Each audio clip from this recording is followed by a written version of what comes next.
Media நேயர்களுக்கு வணக்கம். அரசியல் விமர்சகர் மற்றும் சமூக செயல்பாட்டாளர் திரு எடப்பாடி துரைசாமி அவர்கள் இணைந்திருக்கிறார். உங்கள் சார்பாக அவரை வரவேற்போம். வணக்கம் சார். வணக்கம், அனைவருக்கும் வணக்கம் சார். அரசியல் நெருக்கடிகள் அதிகமாயினே இருக்கு. ஒவ்வொரு நாளும் தேர்தல் நெருங்க ஒவ்வொரு நாளும் ஒவ்வொரு நொடியும் மிக முக்கிய நேரமாக அரசியல் பார்வையாளர்களால் பார்க்கப்படுகிறது. அதில் ஒரு முக்கியமான நிகழ்வு விசிகா ரொம்ப விரக்தியில் இருக்கிறதா செய்திகள் வருது. ஏன்னா அவருடைய 2 நாட்களுக்கு முன்பான அவருடைய ஒரு பதிவு, அவருடைய முகநூல்ல அவருடைய பதிவு அவருடைய நண்பர்களுக்காக சொல்லப்பட்ட பதிவு என்றாலும் கூட இன்றைய அரசியலில் ஒரு புதிய கேள்விகளை அவர் அடுக்கடுக்கா வச்சிருக்காரு. இதுக்கு நடுவுல பாமகவுடைய திமுகவுடைய நெருக்கம் அப்படின்ற ஒரு செய்தி. விடுதலை சிறுத்தைகள் உண்மையில் திமுக மிரட்டதா அல்லது தன்னுடைய ஓட்டு வங்கிக்காக தன்னுடைய நிலைமைய எடுத்து சொல்லுதா சார்?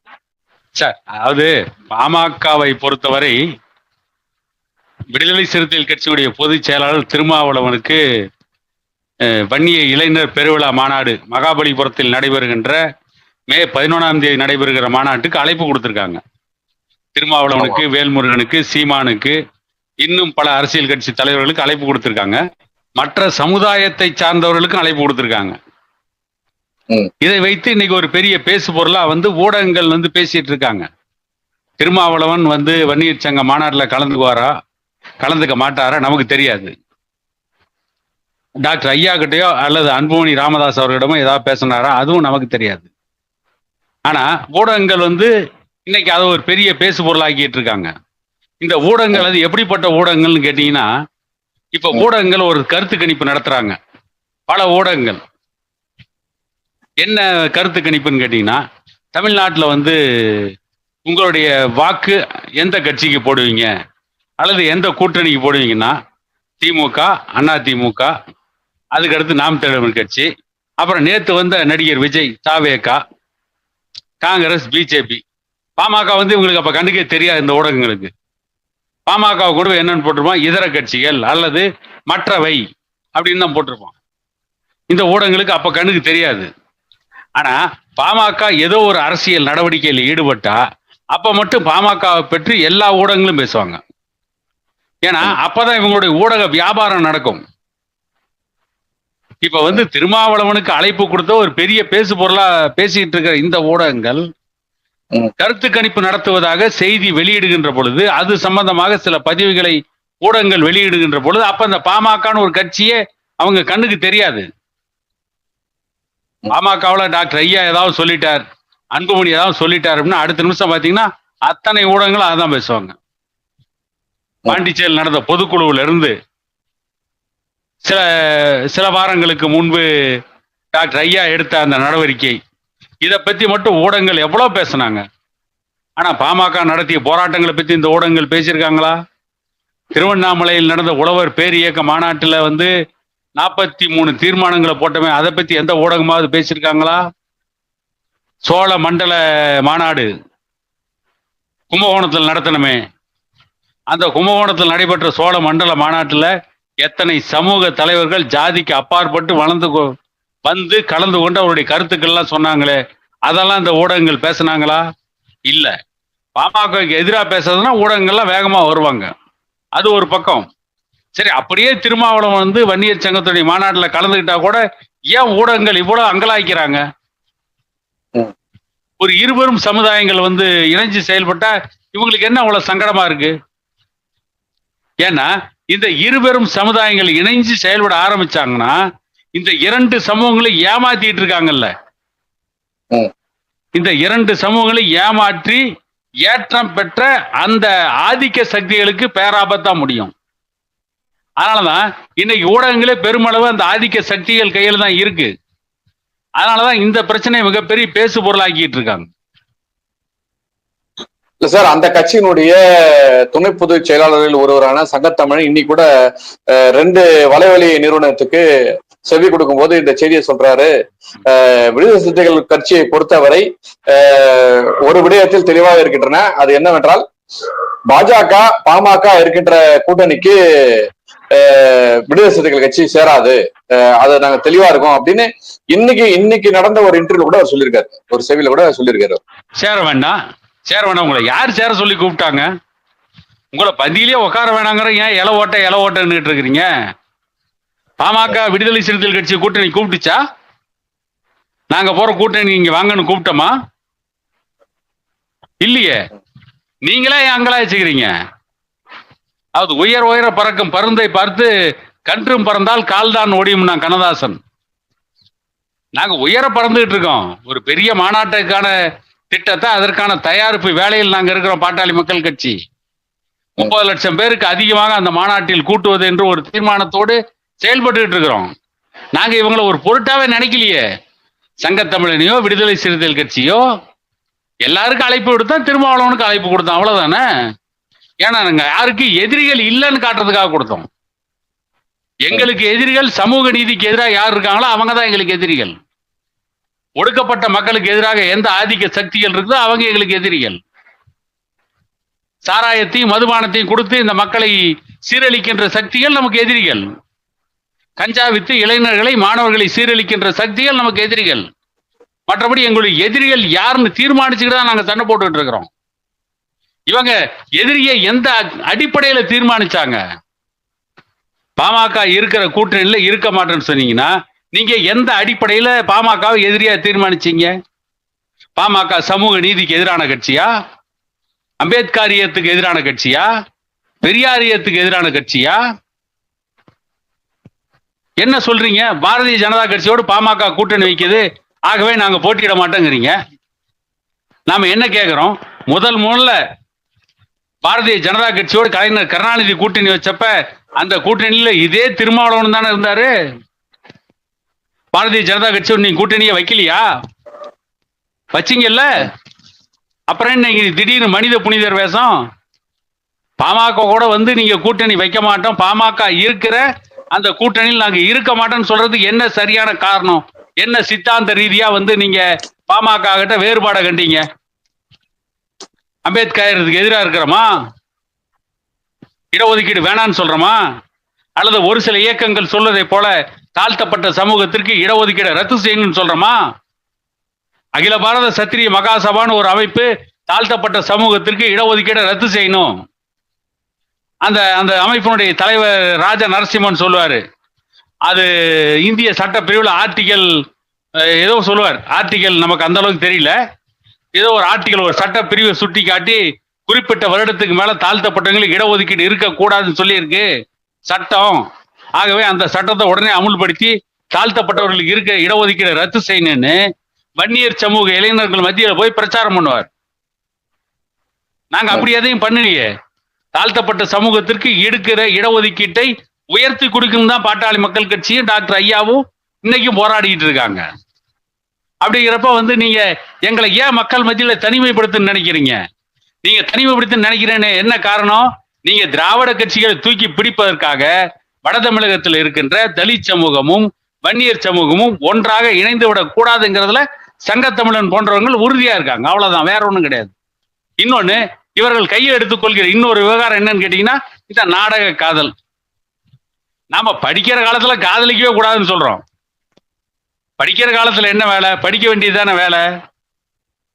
படிக்கிற காலத்துல உங்களுக்கு என்ன காதல்? பெற்றோர்கள் காதலிக்க கல்லூரிக்கு அனுப்புறாங்களா இல்ல வந்து படிக்க கல்லூரிக்கு அனுப்புறாங்களா? இப்ப இந்த காதல்ங்கிற பொருள்ல இருங்க சார், இருங்க சொல்லிடுறேன் சார். இல்ல சார், இது வந்து வேற மாதிரி மாறுது. இப்ப அவங்களுடைய கேள்வி என்னன்னா, இதே 2011 நீங்க விடுதலை சிறுத்தைகளோட கூட்டணியில தான் இருந்தீங்கன்றதெல்லாம் அவங்களும் ஏத்துக்கிறாங்க. என்னைக்கு இந்த கூட்டணிக்கான அந்த ஒற்றுமை உடையுதுன்னா தர்மபுரி சம்பவத்துக்கு அப்புறம் தான் அவங்க வந்து இந்த கூட்டணிக்கான பலம்ன்றது நீர்த்து போனதா கடந்த கால செய்திகள் நம்ம பாக்குறோம். அது மட்டும் இல்லாம டாக்டர் ஐயா அவர்கள் இதே தலித் சமூகத்துக்கு எதிராக அல்லது ஒரு குறிப்பிட்ட இந்த நீங்க சொல்ற மாதிரி நாடக காதல் அந்த செயல்களுக்கு எதிராக மற்ற சமூகத்தெல்லாம் நீங்க ஒன்னா சேர்த்தீங்க ஒரு ஒரு குறிப்பிட்ட காலத்துல. அதற்கு காரணம் நாடக காதல்ன்ற செய்தி தான்.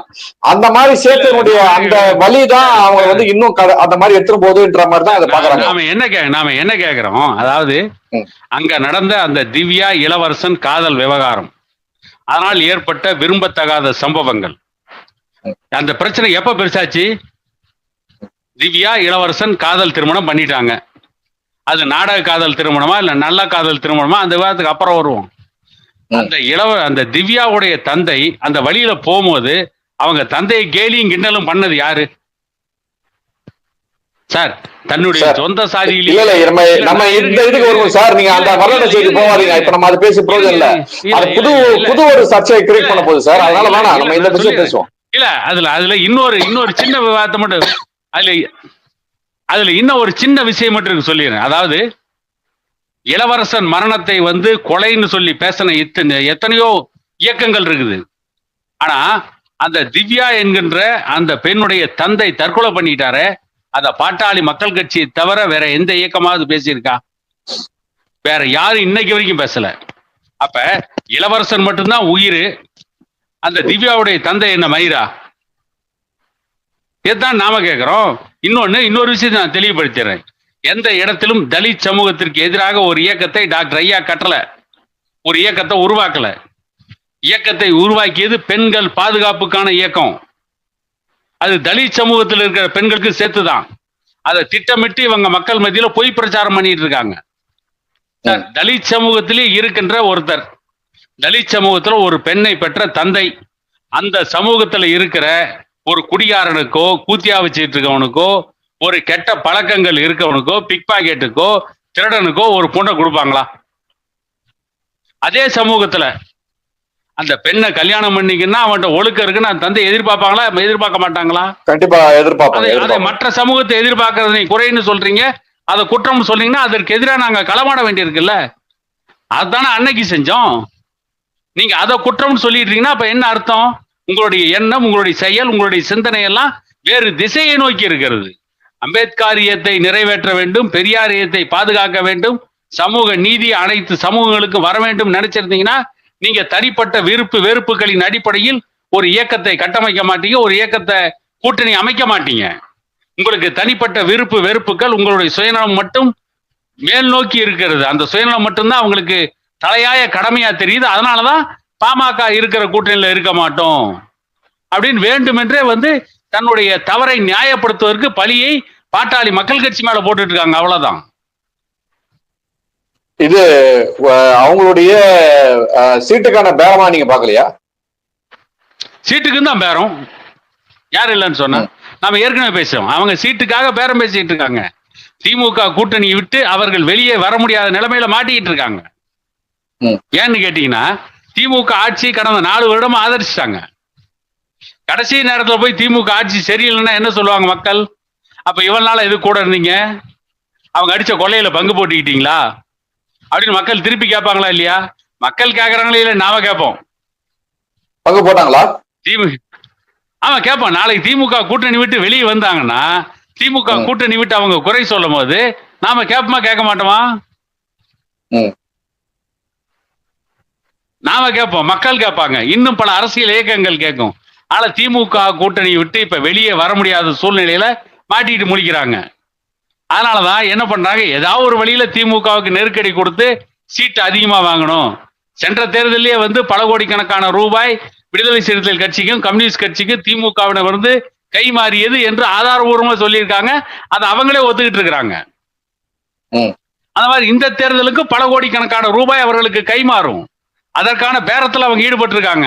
ஆனா அமைதியா இருக்க பாட்டாளி மக்கள் கட்சியை பார்த்து பேரம் பேசுறான்னு சொல்லுவாங்க.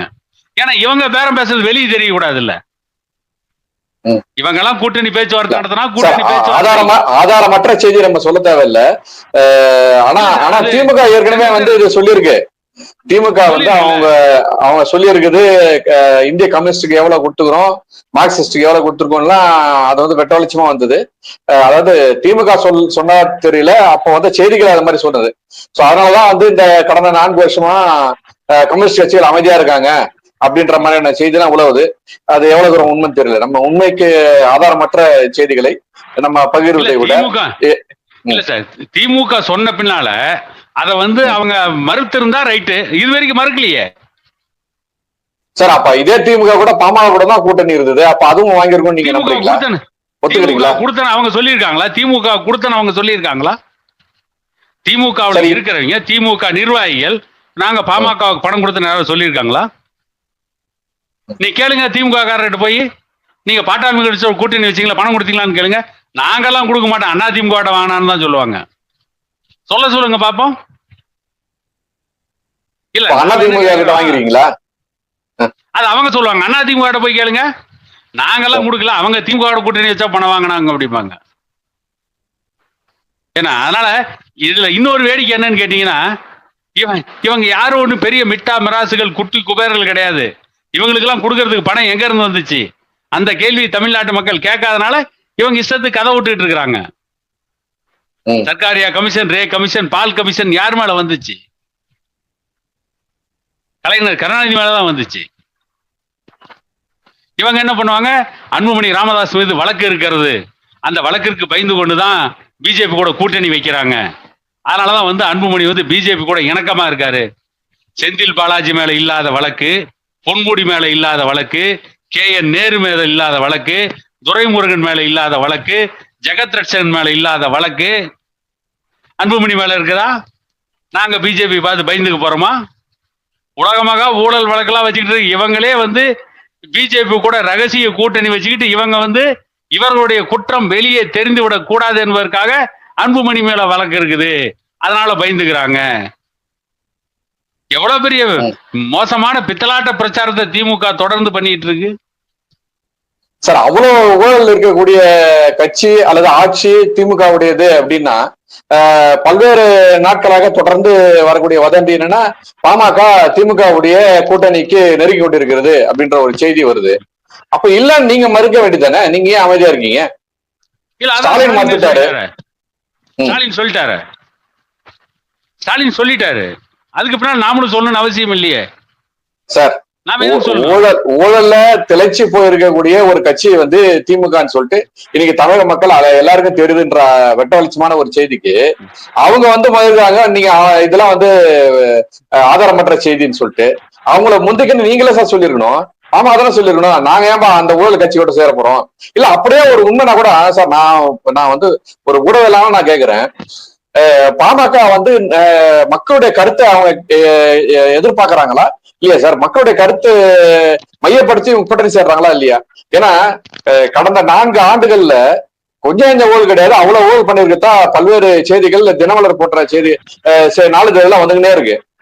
இவ்வளவு செய்தி வந்த பிறகும் வந்து திமுகவோட கூட்டணின்ற ஒரு செய்தியை கசி விடுறது கூட தவறு தானே? அப்படி கசிஞ்ச உடனே யாராவது சார் தலைவர் சொல்ல தேவையில்ல சார், ஒரு மாவட்ட சார் சொல்லலாம்ல.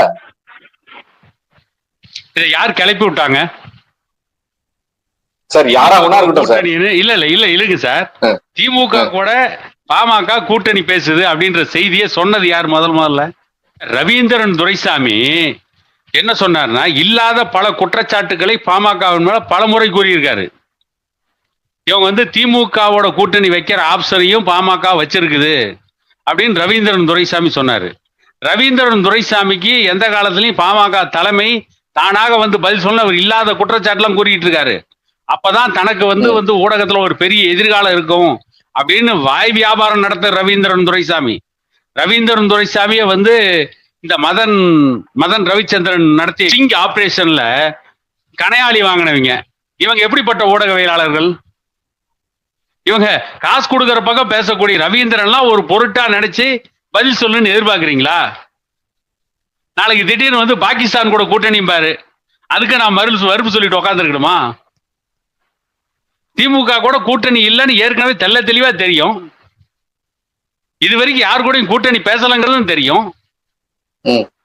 இப்ப ஒரு மிகப்பெரிய மாநாட்டு வேலையில் இருக்கிறோம்.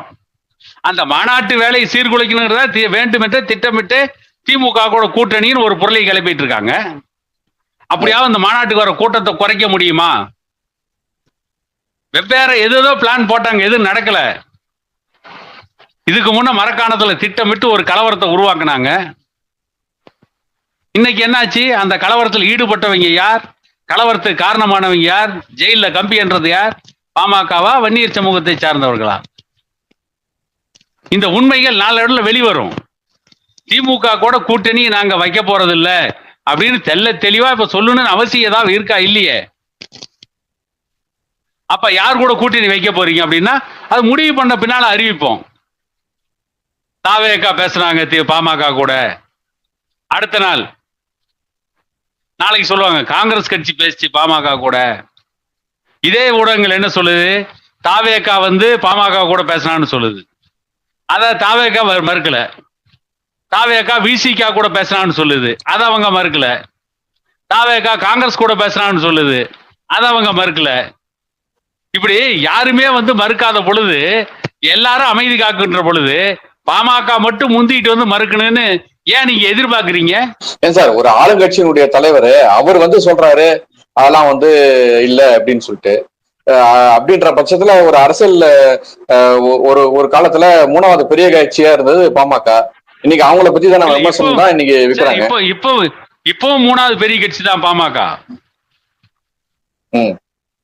அதனாலதான் ஊடகங்கள் வந்து பாமகவை சுத்தி சுத்தி வந்துட்டு இருக்குது. ஊடகங்கள் பாமகவை கொண்டு போய் மற்றவைன்ற லிஸ்ட்ல சேர்த்தனாலும் கூட இன்னைக்கும் பெரிய கட்சி பாமக தான், 3வது பெரிய கட்சி. அதனாலதான் ஊடகங்களுடைய எல்லா விவாதமும் வந்து பாமகவை சுத்தியே நடந்துட்டு இருக்குது. ஏன் நட சொல்லுங்களேன் பார்க்கலாம் இந்த ஊடகத்தை. திமுக ஆட்சியில் கடந்த 4 ஆண்டுகள் என்ன நடந்தது? எந்தெந்த மந்திரி ஊழல் வழக்குல மாட்டினாங்க, எந்தெந்த மந்திரி வீட்டுல ரைடு, எந்தெந்த மந்திரி வீட்டுல முறைகேடான சம்பாதிச்ச பணத்தை எவ்வளவு பறிமுதல் பண்ணாங்க, என்னென்ன தஸ்தாவேஜுகள் கிடைச்சது, என்னென்ன ஆதாரங்கள் கிடைச்சது, அதுல இருந்து அவங்க எப்படி தப்பிச்சாங்க, அதுல இருந்து எப்படி நடுவுனாங்க, இடையில் நடந்த ரகசியம் என்ன, இடையில் நடந்த பேரம் என்ன, எந்தெந்த மந்திரி மேல எவ்வளவு குற்றச்சாட்டுகள் இருக்குது, G2 வாங்கின நிலம் எவ்வளவு, அதுல எவ்வளவு புறம்போக்கு நிலம், G2 நிலம் அதிகமா விற்கிறதுக்காக அரசாங்க தரப்புல இருந்து செலவு செஞ்ச தொகை என்ன, எந்த ஊடகத்தையும் பண்ண சொல்லுங்க பாப்போம். இவ்வளவு ஊழல் பட்டியலிடுறீங்க இல்ல சார், இவ்வளவு ஊழல் பட்டியலிடுறீங்கன்னா மத்தியில் ஆளுகின்ற பாஜக உங்களுடைய கூட்டணி தான் இருக்கு, தேசிய ஜனநாயக கூட்டணி தான். நீங்க ஏன் அவங்கள புஷ் பண்ணி நேற்றுக்கு இவ்வளவு எத்தனை பேர் எடுத்து உள்ள வர வச்சிருக்கலாமே சார்? எதுவுமே நடக்கலையே. வெறும் அவங்க வந்து ஆய்வு பண்றாங்க, இவ்வளவு ஊழல் நடந்ததா ஒரு கணிப்பு வெளியிடுறாங்க, அதுக்கப்புறம் கட்ட நடவடிக்கை போலியா சார்? இல்ல, இப்ப தமிழ்நாட்டுல கூட்டணி பாஜக அதிமுக மட்டும் தான் கூட்டணி. அந்த கூட்டணி இப்ப பாமக இருக்கா? இருக்கு. கூட்டணி அறிவிச்சா? அதாவது ஏற்கனவே அன்புமணி தெளிவுபடுத்திட்டாரு, நாங்க மத்தியில தான் பிஜேபி கூட்டணி ஏற்கனவே சொல்லிட்டாரு. இன்னும் மாநில கூட்டணி பத்தி நான் பேச வரல. அதாவது மந்திரிகள் செய்யற முறைகேடை வந்து மந்திரிகளுடைய முறைகேடுகளை விசாரிக்கிறதும் அது மேல நடவடிக்கை எடுக்கிறதும் அமலாக்கத்துறை, வருமான வரித்துறை, அது வந்து தன்னிச்சையா இயங்க வேண்டிய துறை. அதை அவங்க செய்யணும். நாம போய் இவங்க வீட்டுல ரைடு விடு, அவங்க வீட்டுல ரைடு விடு சொல்றது நம்ம வேலை கிடையாது. அந்த அதிகாரத்துல பாமகவும் இல்ல.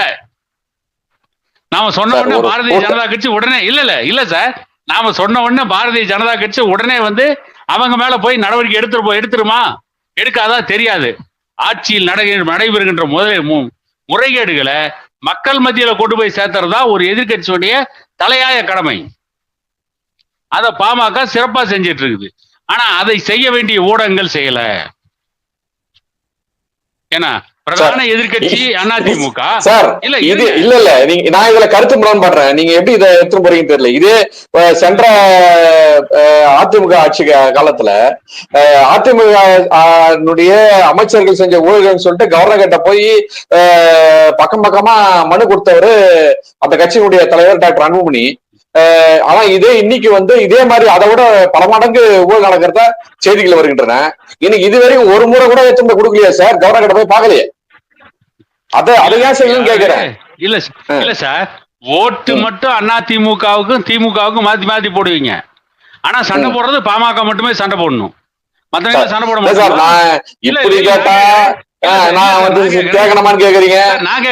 நான் கேக்குறேன் இன்னைக்கு தாவேகா ஒரு பெரிய கட்சி, தமிழக வெற்றி கழகம், நடிகர் விஜய் கட்சி ஆரம்பிச்ச உடனே அது வானளவு வளர்ந்துருச்சுன்னு பேசுறாங்கல்ல. ஏன் விஜய் கூட போய் கொடுக்கலாம்ல? எடப்பாடி பழனிசாமி கொடுக்கலாம்ல? எதிர்கட்சி தலைவர், சட்டமன்ற எதிர்கட்சி தலைவர், 75 சட்டமன்ற உறுப்பினர்களை வச்சிருக்கிற கட்சி, அவங்க கொடுக்கலாம்ல? ஏன் எல்லாமே நாங்க செய்யணும்னு எதிர்பார்க்கறீங்க? ஆனா திமுக அதிமுக, ஆனா ஆட்சிக்கு வரது மட்டும் திமுக அதிமுக வரணும்னு எதிர்பார்க்கறாங்களா? அது ஏன்? இல்ல இல்ல இல்ல இல்ல நீங்க நீங்க இதை எப்படி எடுத்து முறையும் தெரியல. பழனிசாமி அவருடைய கடமையை தினமும் வச்சு வெளுத்து வாங்குறாரு. செய்தியாளர் சந்திப்புல, சட்டசபையில அந்த அளவுக்கு அவருடைய எதிர்ப்பை பதிவு பண்றாரு. அவர் கடமையை செய்யறாரு சார். பாமக அதனுடைய கடமையை செய்யாம தவிர்க்கிறது ஒரு மென்மை போக்க கடைபிடிக்குதுன்றதுதான் மக்கள் பார்வை. நீங்க அந்த இதுக்கு ஒத்து வர மாட்டீங்க. நான் என்ன கேக்குறேன்னா, இதே இதே பாமக சென்ற ஆட்சி காலத்துல எவ்வளவு வேக வேகமா வந்து கவர்னர் கிட்ட மனு கொடுக்கறதும், போராட்டம் நடத்துறதும், அடுத்தடுத்த கட்டத்துக்கு எப்படி முயற்சி எடுத்து போனாங்க. இன்னைக்கு வந்து மத்தியில் ஆளுகின்ற பாஜகவுடைய நெருங்கிய கூட்டாளி பாமக. இப்ப நீங்களே சொல்லிட்டீங்க, நாங்க மத்தியில் ஆளுகின்ற கட்சியோட தான் கூட்டணி அப்படின்னு சொல்லிட்டு.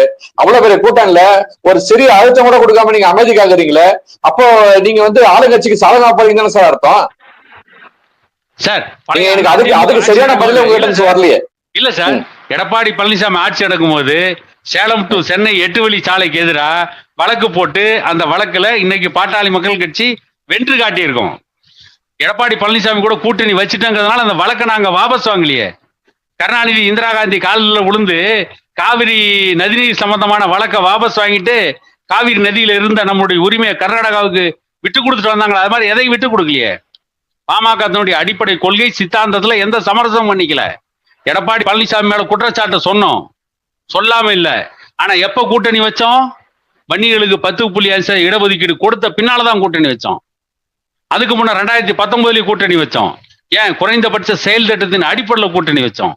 அதுக்கு பின்னால 2021 தேர்தல் நெருங்குற சமயத்துல 10.5% இடஒதுக்கீடு கொடுத்த பின்னாலதான் கூட்டணி. இல்லைன்னா அந்த கூட்டணி இருந்திருக்காது. அப்படி மக்கள் நலன் சார்ந்து ஏதாவது திட்டங்களை தீட்டும் போது வேறு வழி இல்லாம, மக்கள் நலன் சார்ந்த மக்களுடைய நல்ல திட்டங்கள் நிறைவேறுகின்ற பொழுது வேறு வழி இல்லாம சமரசம் செய்து கொள்ளக்கூடிய சூழ்நிலைக்கு ஆட்படுறோம். ஏன்னு கேட்டீங்கன்னா, முழு அதிகாரம் என்னைக்கு பாமகவுக்கு வர்றது? எத்தனை ஆண்டுகள் கழிச்சு வரும்? அது வரைக்கும் எப்படிதான் இந்த மக்களுக்கான பிரச்சனைகளை தீர்ப்பது? பாமக இல்லைன்னா வந்து மத்தியில இடஒதுக்கீடு கிடையாது. இதுல கல்வியில 27%, இதர பிற்படுத்தப்பட்டோர் இடஒதுக்கீடு கிடையாது. காவிரி பாதுகாக்கப்பட்ட வேளாண் மண்டலம் கிடையாது. இன்னைக்கு கூட எடப்பாடி பழனிசாமி வந்து காவிரி உபரிநீர் திட்டங்களை சில இடங்கள்ல அவருடைய ஆட்சியில் நிறைவேற்றி இருக்காருன்னா அது பாட்டாளி மக்கள் கட்சி கொடுத்த நிபந்தனை, குறைந்தபட்ச செயல் திட்டம். அத்திக்கடவு அவிநாசி கூட்டு குடிநீர் திட்டம் பாட்டாளி மக்கள் கட்சி அதிமுக கூட்டணி வைக்கும் போது கொடுத்த குறைந்தபட்ச செயல் திட்டத்துல இருக்கு. ஆனா அன்புமணிக்கு அந்த போராட்ட குழு ஒரு வாரத்தை கூட வந்து நன்றி சொல்ல. எடப்பாடி பழனிசாமி கூப்பிட்டு நன்றி சொல்லி அதனால அதிமுக ஒரு பெரிய குழப்பத்தை உருவாக்குனாங்க. இல்ல சார், இல்ல இல்ல பனையூருக்கு விவசாயிகள் பனையூருக்கு வந்து அந்த பட கட்சியினுடைய தலைவர் அன்புமணிக்கு நன்றி சொல்லி பொன்னாடை போர்த்தி அவங்க வந்து மரியாதை செலுத்தி தான் போனாங்க. அவங்க கூட்டத்துக்கு அருகில சார், அது யாருன்னு கேட்டீங்கன்னா அரிட்டாப்பட்டி டங்ஸ்டன் சுரங்கம் அந்த விவசாயிகள் வந்தாங்க. இவங்க வரல. அவிநாசி அத்திக்கடவு கூட்டு குடிநீர் திட்டத்தை சார்ந்தவங்க வரல. அப்ப பாமகவுடைய சிறுபான்மை பிரிவு செயலாளர் ஷேக் முகைதீன் முகநூல் பக்கத்துல ஒரு பதிவு போட்டிருந்தாரு. குறைந்தபட்சம் அன்புமணிக்கு ஒரு நன்றி சொன்னீங்களான்னு அவர் கேட்டிருந்தாரு. அன்புமணிக்கு வந்து பனையூருக்கு வந்து நன்றியை தெரிவிச்சுட்டு போனது அரிட்டாப்பட்டி டங்ஸ்டன் சுரங்கம் அந்த விவசாயிகள். நல்லது சார். நீங்கள் நினைப்பது போல தமிழகத்தினுடைய வளர்ச்சிக்கு பட மகிழ்ச்சியினுடைய பங்கு அளப்பரியது என்பதை மக்கள் உணர்வார்கள். வருங்காலம் வருகின்ற தேர்தல் மக்களுக்கான தேர்தலாக அமைய வேண்டும் என்ற உங்களுடைய நல்ல எண்ணம் ஈடேற உங்களுடைய நேரத்தை ஒதுக்கியமைக்கு நன்றி. நன்றி. மீண்டும் சந்திப்போம்.